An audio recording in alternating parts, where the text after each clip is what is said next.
The reaction of the government was one of embarrassment.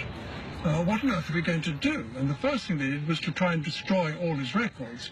They were patently bogus. The best thing to do was just simply wipe them out. Then they had the problem of Piprawa. Now, here had been discovered not only some rather wonderful jewels, but also some actual bones and ashes. And I think the immediate response was, let's get them out of the country as fast as we can. The government saw an opportunity to kill two birds with one stone.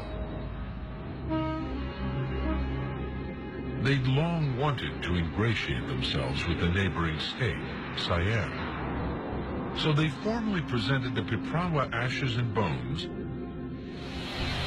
to Siam's Buddhist king, Rama V, scoring a diplomatic victory and brushing the affair under the carpet before the Fura scandal could boil over.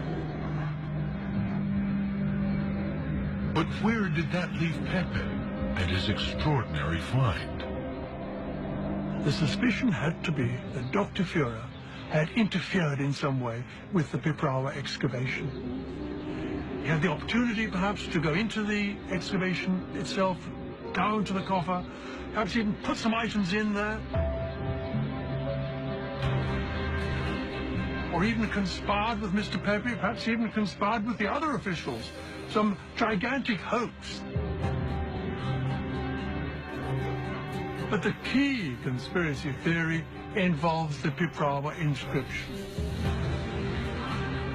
The basis of that theory is that Dr. Fura had the opportunity and the expertise to fake it himself.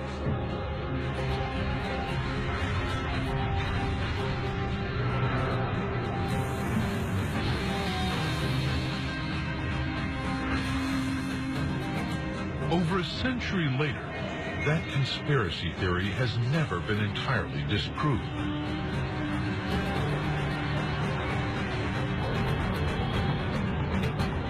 The crucial piece of evidence is here in Calcutta.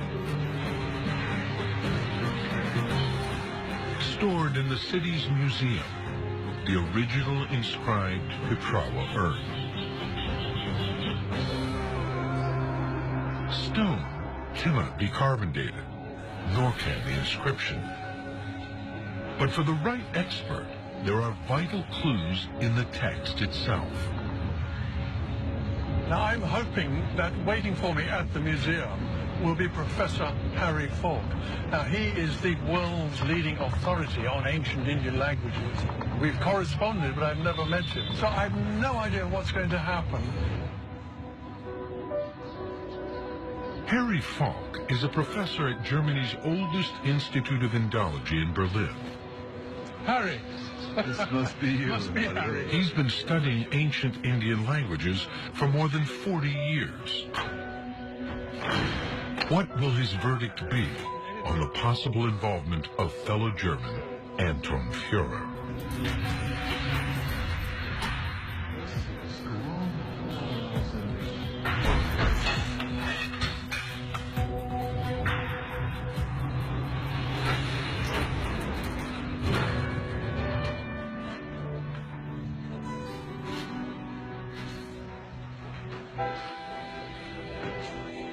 So here we are into the Holy of Holies. Oh, there it is.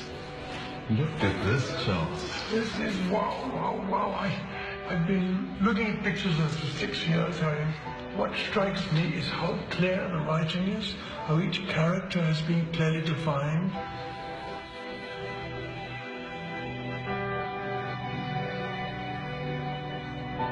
So, Harry, you've been staring at this for a long time. Is this a fake? I can definitely say this is not a fake.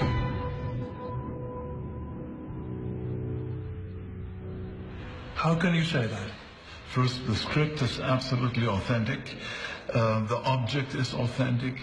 The language is the language of that time and that area of India. Now, the obvious perpetrator is Dr. Fura. Now, surely he could have done this. Yes, he was employed as an archaeologist, but his knowledge of Sanskrit was deficient. The text uses the vocabulary like nidhane, which is not found at any other place. Harry, that unusual word you used there, what's the significance of that?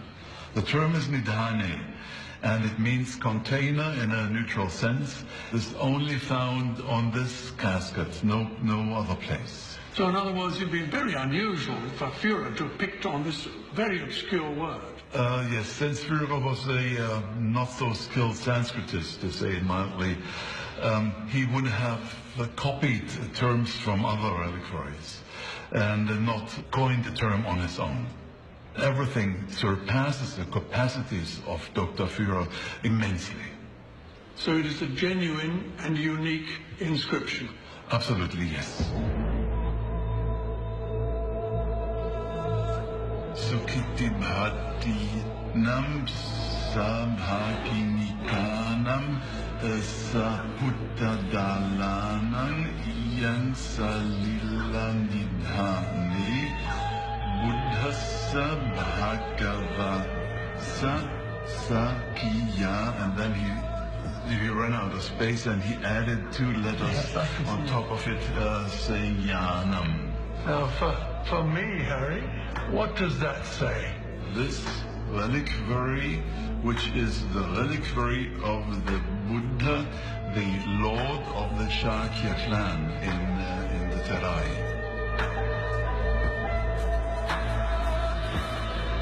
So, Harry, you're absolutely confident that this reliquary contained the remains of the Buddha? Yes, we can be absolutely confident because the text says Buddhasa Salile Bhagavate. That means these are the relics of the Buddha, the Lord.